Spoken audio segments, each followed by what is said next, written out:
Hello, Leo. Happy birthday. Welcome to the channel. Welcome back. If you've been here before, thank you so much for joining me or joining me again. I hope you all are doing amazing. Let's jump right in because this is going to be a very in-depth reading. At least I plan to make it that way. This is a shadow work reading for those of you who are single, who want love, who feel like you just never meet the right person. Maybe you're dating somebody and you just feel like you're questioning whether or not this is someone you should stay with. You know, I posted on my community tab a couple of weeks ago, a week or so ago, and I asked the question, what was your relationship status? And one of the options I gave you all was, it's complicated. Because you always want to take into consideration that some people are in complicated situations. Maybe you don't have a title. Maybe you're not in a full-fledged relationship, but you are seeing someone. But maybe you wonder, like, why can't we make it work? You know, I'm going to be looking at some shadow work that you all need to do. Understand, this is not me judging you because I don't have a dog in the fight, y'all. But I do want to be very fair when I do my readings. And I've been saying this since I started my channel. I'm never going to assume that my listener, my subscriber, my viewer is completely innocent in a situation, because none of us are. You know, and the reality is we all learn and grow every day. So don't take anything personally. If you feel like this sounds more like your person, if you're seeing someone, that's fine as well. Just flip the roles. Okay, so what is blocking you in love? Why can't you find the one? For those of you who want love and you feel like you either can't find the prospects or the people that you date just don't measure up to what you want. So we're going to start with 3 of these cards here. You know what? Let's start with an angel card. Let's get a message from the higher ups for a second.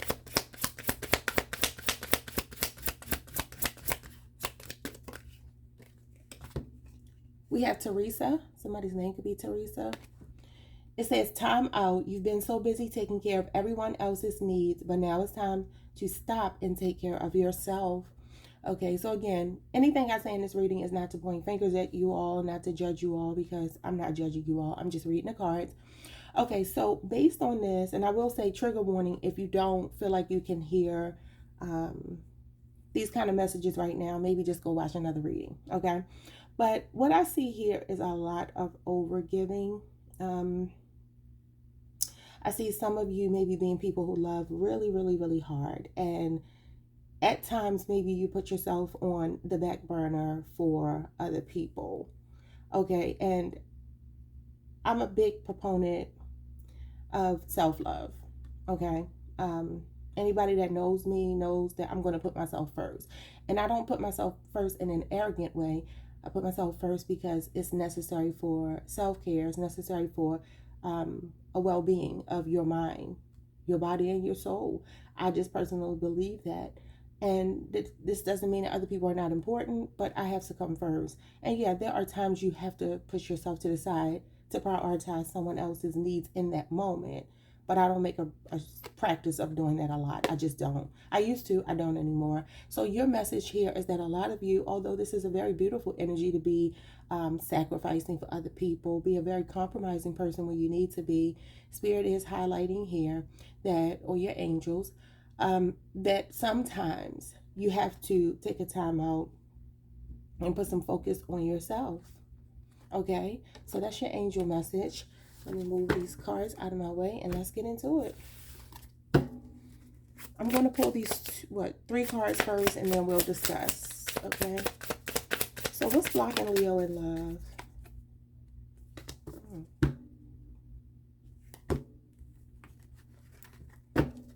And this is what's going on usually on the subconscious level. So anything that I say that may not sound like it resonates, understand this could be like a deep-seated, a deep-rooted issue, or like a core belief that you need to work on. Okay.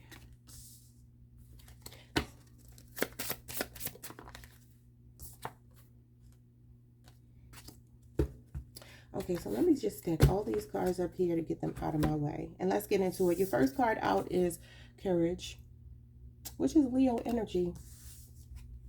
Your second card is Wild. And I want you all to notice that this kind of looks like a mask. I think that's significant. And the fact that on the front is very bland, is like very vanilla, right? Nothing special about it. But when you peel it back, there's all these colorful there's all these colors and shapes, and there's this nuance to this card once you peel this layer back. And then we have hope here. Okay, and this card says, stay positive. The world is behind you. Look up at the light. And this is the star. Y'all know y'all always pull the star. So I'm going to set these cards up here and let's get into what this makes me feel. Okay, so Leo, for those of you this will resonate with, some of you are afraid to love.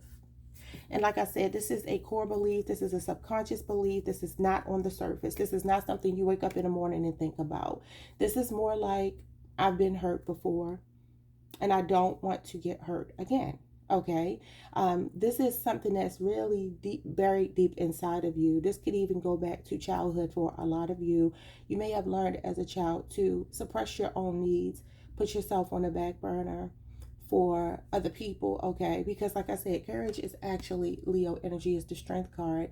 And it talks about confidence. It talks about being a very impassioned person, but compassionate at the same time. Being a very strong person, knowing how to control your impulses and all of those things. It's a very confident energy. But what I'm seeing here is that some of you, because of the fact that you have been hurt before, maybe you were in a long-term relationship before that just didn't work, and this relationship taught you to kind of cover up that vibrant Leo energy.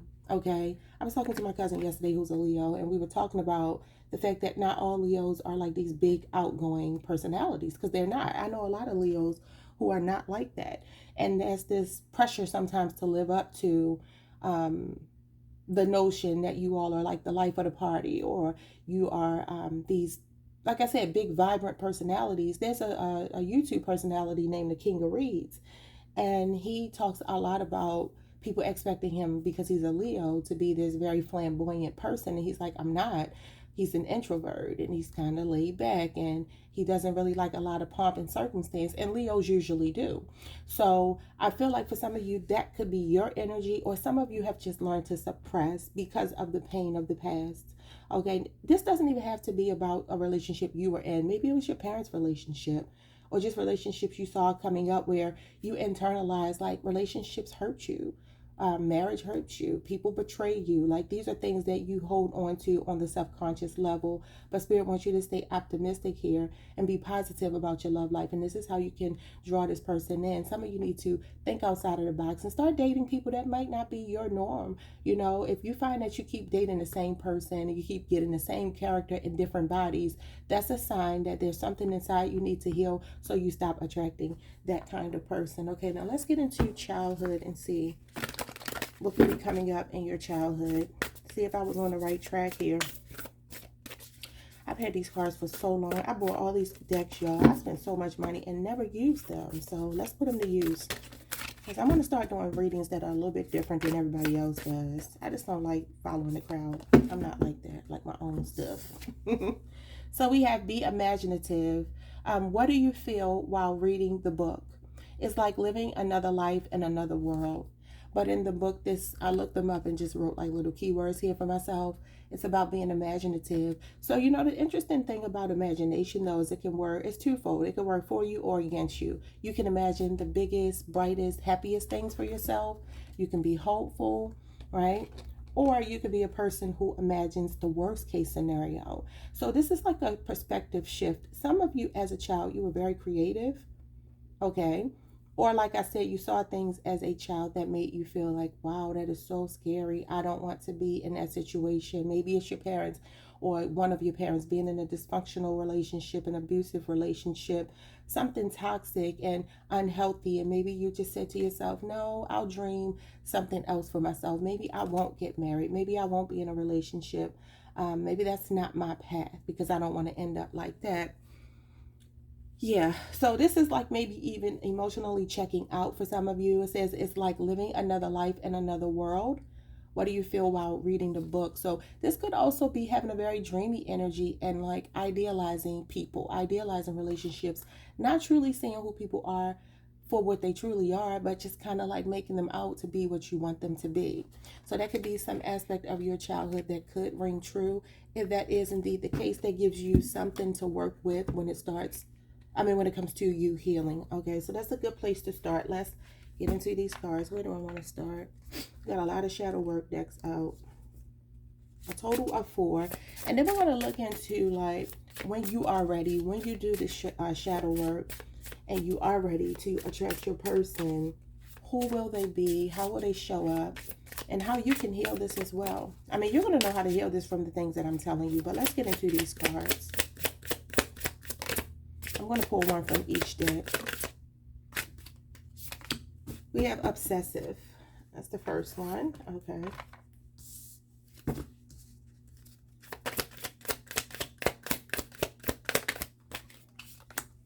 We have overthinking. Wow. These kind of mirroring each other. Remember I said you could have like this overactive imagination. Imagination can be twofold for sure. Some of you are like really optimistic people when it comes to everything else in your life, but when it comes to your love life, it's just like either you have a lot of emotional scars from your own life or things you've seen that I feel like kind of make you expect the worst. Wow. Have courage. It comes out again. Okay. And that kind of flipped out. And then hope. Wow. You got repeating energy showing up. I'm going to read this as a bonus, but we're not going to dig into this one.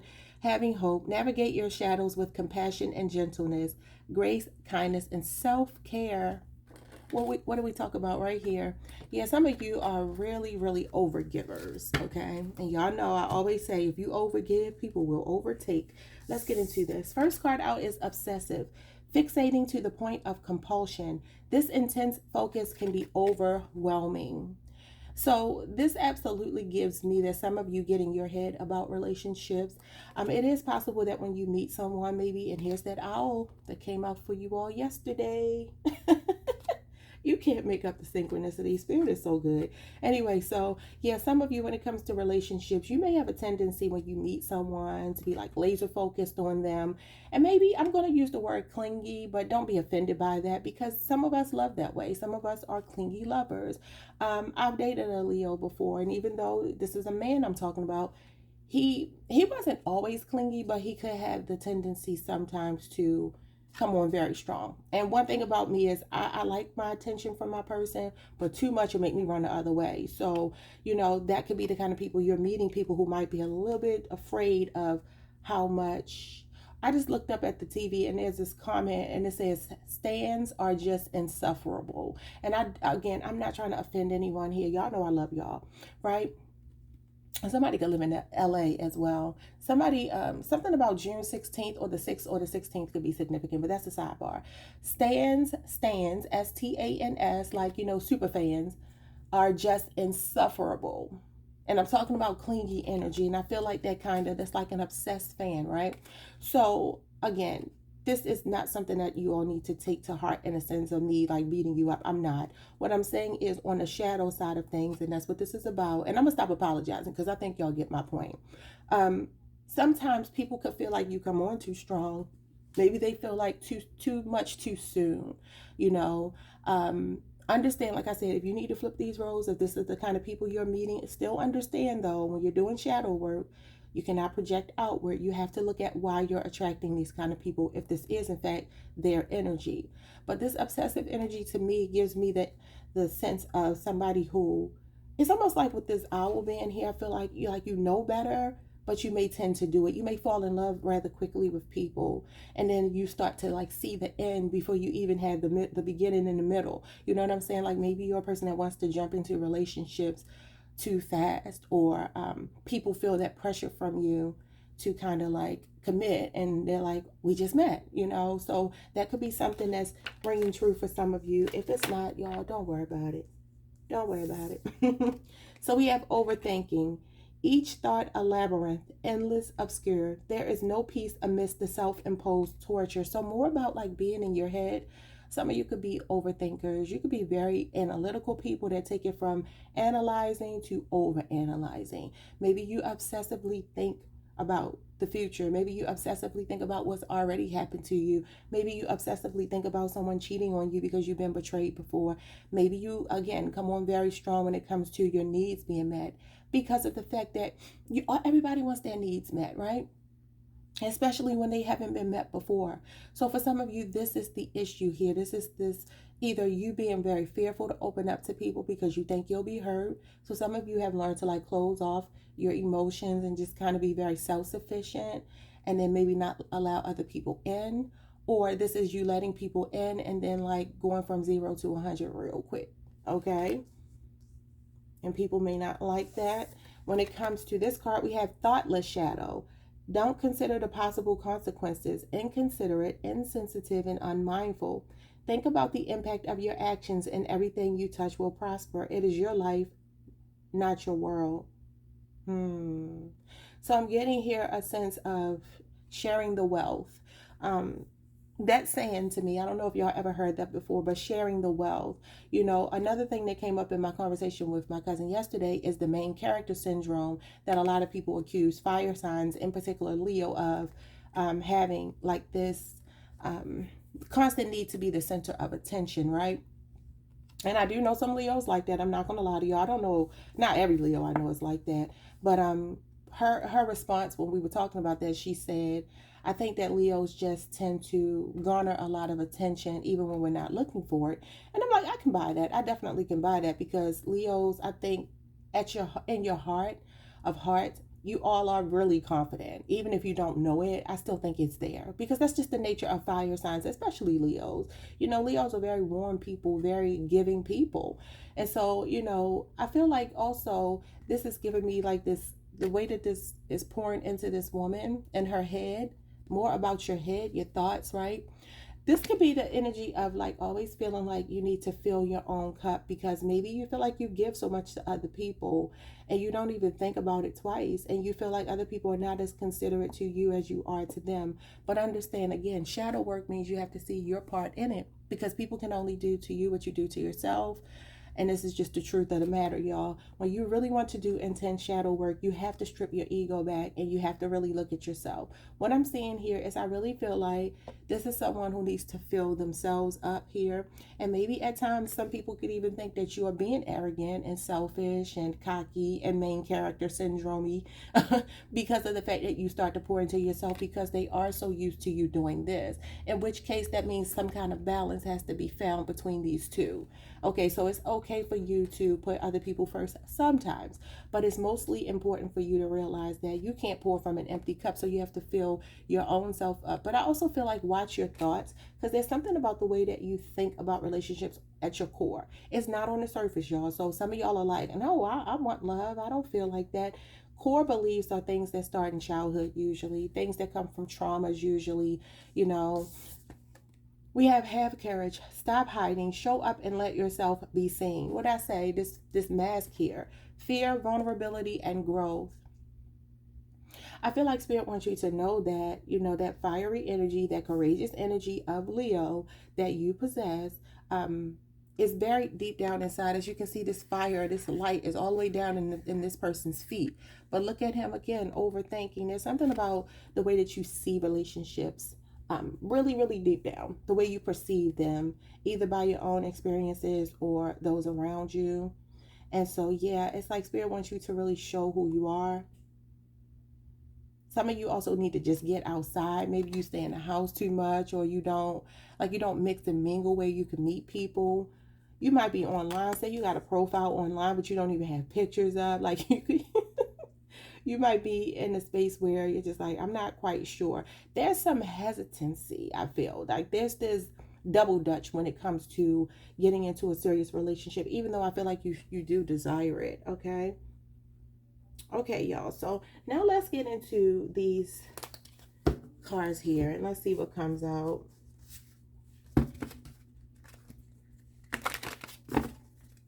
What's going on with my Leos? What do they need to hear? I'm going to pull like 3 of these cards. We have the 9th house, Sagittarius energy. We have Aries. What is this? What is this? It says in Aries. Well, somebody could have the 9th house in Aries. Aries in the 9th house, whatever. And then we have the fifth house, which is Leo energy. Okay, the bottom of the deck we have an Aquarius. Genius to experiment with, the discoveries of, resulting from the eccentricity of.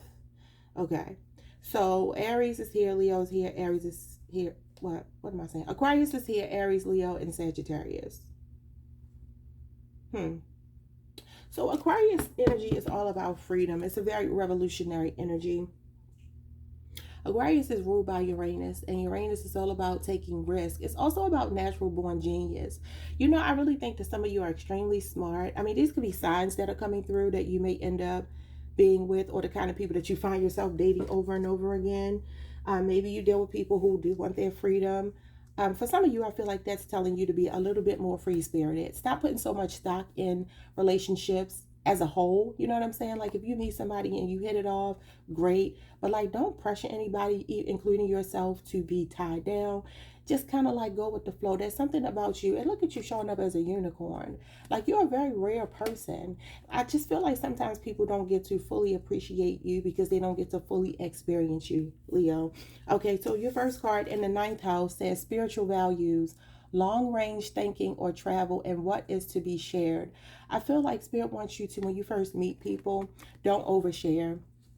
I feel like there are certain parts of yourself that you are going to have to hold back, even though Spirit does want you to be more out there. There may be a tendency when you meet people to maybe say too much too soon. There's something about too much too soon showing up here. The ninth house, again, is Sagittarius energy. That's the house of philosophy. It is possible that you meet people and you feel like you two don't share the same spiritual values. That also is the house of higher education, okay? It's a very spiritual energy. Some of you, though, with the ninth house energy, it could be that deep down inside you really like being alone. So maybe you meet people, and even if you're going through the motions and you're like on autopilot, and maybe you give off a little bit of clingy, a little bit of chaser, a little bit of whatever, deep down inside, this is going to sound crazy, but y'all hear me out. Some of y'all really like to be alone. So it's like there's this contradiction of what you say you want or what you feel you want versus what you truly do want. Because this is long range thinking. The ninth house. Sagittarians like to be alone. Sagittarians are the kind of people that'll pick up, pack a bag, pick up, and just go on a solo trip somewhere. And they won't think twice about it. They also don't 2222 was on the timer. Some of you have a soulmate coming in. We're going to get into who they are and all of that good stuff in a minute after you do your shadow work, right? But yeah, they are the kind of people who do love to be alone. And they can tend to shut down if they feel like too much pressure from other people to conform. I'm not going to share people's business, but I know Sagittarians. I'm very close to some Sagittarians, male and female Sagittarians. And I just had a conversation with one the other day, and it was a masculine Sagittarius. And some of the things he tells me sometimes, I'm like, I don't know how your woman puts up with you, because I would have to pop you in the head. But he's like, she's a Sagittarius too. So even though she's a woman and she's definitely more emotionally invested she wants more emotional output from him than he is willing to give sometimes. She'll just go with it and just kind of like let him do whatever he chooses to do, where I'm like, oh no, me and you will be clashing. So yeah, for some of you, this could either be your energy, like people that you meet, maybe you feel like they're a little emotionally unavailable, or on some level you might actually be. And I know that people don't understand this, but a lot of me doing my own shadow work, I came to understand this about myself. I would choose emotionally unavailable people because they would allow me an out, because a part of me was non-committal. And so if you choose somebody that you know will check out on you, that's comfortable, because it's like, yeah, when he checks out, I can just check out too. That gives me an excuse to leave. Like I said, it's very deep, y'all. It's not on the surface. Shadow work is not on the surface. So if you do your shadow work, you might discover this about yourself, that some of you have a little bit of a fear because it is maybe overactive imagination from childhood. Maybe some of you, and then you do have the imaginative card here with the fifth house. It's a very playful, childlike energy. So yeah, that could be what's going on here. Deep down inside, you enjoy your freedom. Even though you enjoy companionship, you might like your freedom a little bit more if you really strip, those layers back. Then we have in Aries, do it your own way. your willpower, what you think you know about. I probably need to pull this book out so I can know what these people trying to say here with these letters and stuff. Because I surely don't know what these letters mean. Somebody's initials could be S, M, or P. Because it's on all of these cards. I have to look into what they mean. But anyway, yeah, your willpower and what you think you know about, and do it your own way. So again, much like y'all, I am tripping. I said that Sagittarius was Uranus. I am so wrong. It's Jupiter. Jupiter is the planet of fun. I don't know why I said that, y'all. Maybe I was talking about this Aquarius energy over here. Yeah, I think that's what I was talking about. Anyway, so we have Jupiter and we have Mars showing up here with Aries energy, and it's all about action. It's all about energy. It's all about passion, and even possibly being a little bit stubborn with do it your own way, because Aries can be very combative. It could be the planet of war, you know. Mars represents a very fiery, passionate, sometimes too intense kind of energy. And remember I said too much too soon. I don't know if y'all have ever dated an Aries, but Aries are they come on very strong. The men anyway. I don't know about the women, but the men, when they want you, they will stop at nothing to get you. Now they have their really, really good traits. They definitely will be there for you. When I was younger, not to put y'all all in my business, but I had me a little sugar daddy when I was in high school. And I call him a sugar daddy. He was only a couple years older than me. But anyway, he would do anything and everything for me. And I just remember not really liking him. This is awful. Don't try to assassinate my character, y'all. Just hear me out. I was young. I told him I didn't like him, but he wouldn't listen. And so and so I was like, okay, well, I mean, if you want to do things for me or whatever, okay. I liked him as a person. I just wasn't attracted to him. And so he never stopped pursuing. And remember I talked about maybe people feeling like maybe you come on too strong. I don't know if this is ringing true for anyone, but understand it is not on the surface. So, I mean, for some of you, this could be, but someone could feel like, people could feel like you're very strong-willed and you just do things your own way. And sometimes maybe there's no consideration with thoughtless shadow.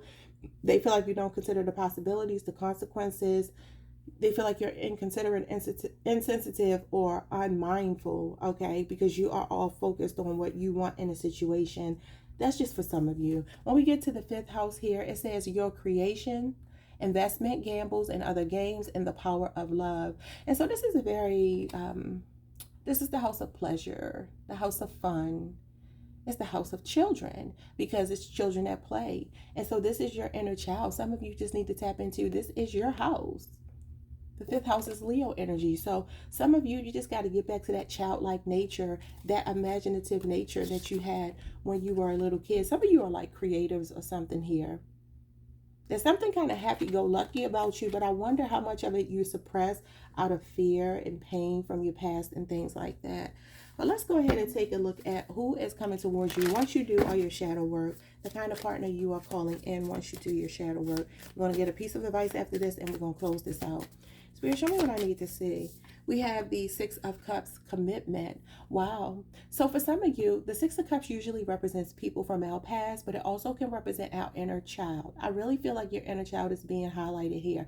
I feel like there's someone very fun coming towards you that's going to bring you out of your comfort zone. I really do feel like I'm talking to a lot of Leos who may not be in that really fiery, passionate, courageous Leo energy.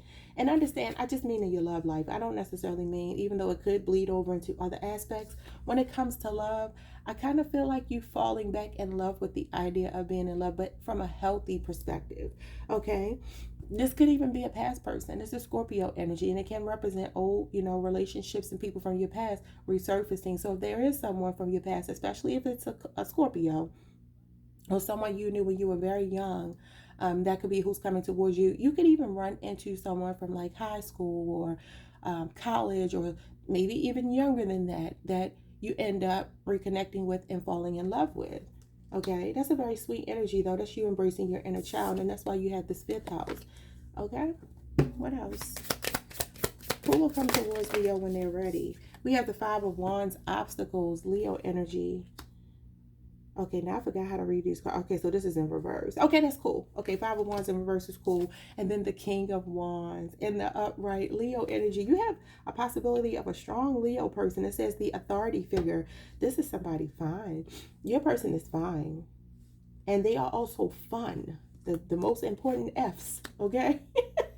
They're fine, they're fun, and they are the kind of person who will work through all the problems with you. This is a really good card to see because this talks about somebody who will compromise with you, someone who really doesn't like to fight too much.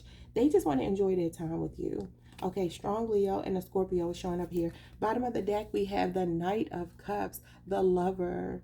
Wow. So this could be a Pisces person. Could be a Scorpio or a Cancer as well with the Four of Wands. And then I'm going to stop here with the Four of Wands. Planning, Aries energy. Your person is very romantic. They like to spoil you with gifts. They're very financially stable. They're very generous. They compliment you well physically, and they also compliment you. Like, they love to pay you compliments. This is somebody who wants to wine and dine you, buy you gifts all the time, take you on trips all around the world, and they are the ones who do the planning. That's another part of my conversation with my cousin yesterday about the importance of being with partners who take, up some of the legwork, put the work in to make the plans for where we're going to go on the date, on the trip, or whatever. And this is also twin flame energy, so you could be seeing 11 to 11. Remember, I saw 22 on the timer. Those are very good numbers to see when you're looking at a love reading and the potential for what's coming to you. There's a soulmate coming towards you. This is a twin flame, y'all. So this person's going to feel like home to you, and they compliment you very well.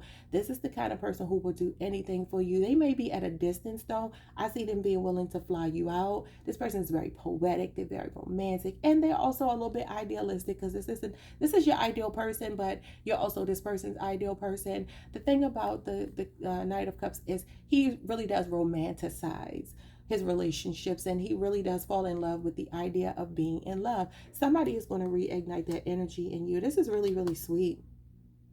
It is possible for some of you that you need to divorce someone or cut someone off, with the Queen of Swords showing up here, Libra energy. And you got the Thinker again. Yeah, she's very much analytical. Remember, I told you you could be analytical to the point where you like overanalyze with overthinking here. You can have a lot of air in your chart. Well, some of you were with someone before who was kind of cold and detached, and it just kind of left you with like a little bit of a bitter, sour taste in your mouth about relationships. It's like, I never want to go through that again, especially if you were dealing with a Libra, Aquarius, or a Gemini. So let's get a piece of advice for you. I'll get more if I feel called to, but I think I'm going to just use one.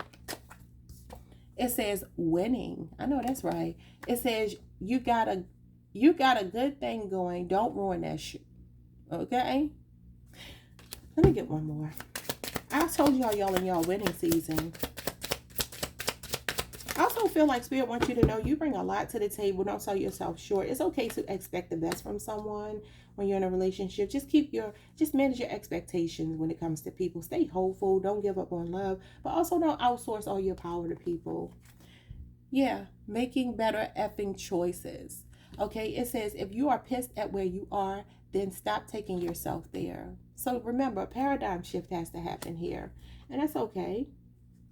We have you do you. Stop trying to change people. That never works. Okay. So those are your messages. I hope you all enjoyed this reading. I hope it was in-depth enough and gave you all some answers and some clarity. I definitely feel like I explained everything well, but if not, this won't be the last time we do this kind of reading.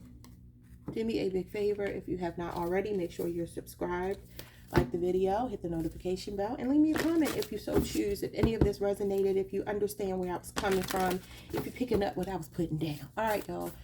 I love y'all. I'll see y'all the next time. Peace.